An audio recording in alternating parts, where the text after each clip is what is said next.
Hi, I'm Tim Tuller. I'm the Canon for Music at St. John's Cathedral. I'm just going to say a word about the music for this Sunday, August 13th. Our prelude is entitled Cornet Voluntary by William Whalen.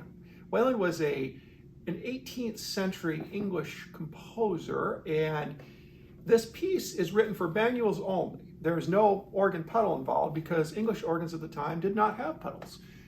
Pedals really gained popularity in German countries, and they didn't really make it to English organs until well into the mid 19th century. So there were over 100 years to go before English organs would get pedals. So this piece is for manuals only. And the term cornet in this context doesn't refer to the trumpet-like instrument that we think of as a cornet. Rather, it refers to a very specific organ stop that's used for the melody of this piece. And the word voluntary in this context really just means a piece that's freely composed, that doesn't adhere to any formal structure necessarily, freely composed piece.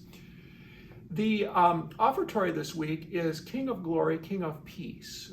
Now, this piece has an interesting background. The chorale that it's actually based on, it's a hymn tune, a chorale that's based on, originates in the 17th century, and it was harmonized by J.S. Bach.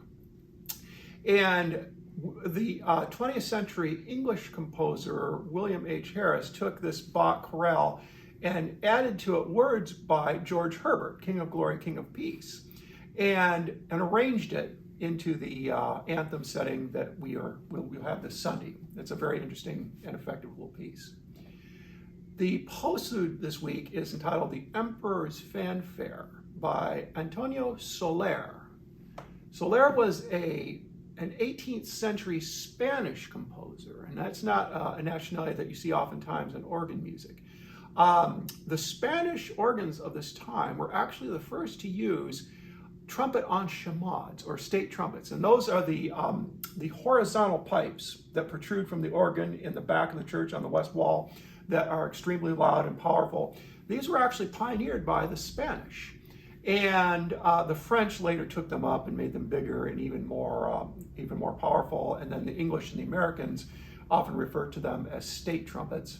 And this piece really exploits those to the fullest, and you'll see a lot of back and forth sort of antiphonal dialogue between the main organ in front and the trumpet enchamadas in the back of the church. I hope you enjoy the music this week.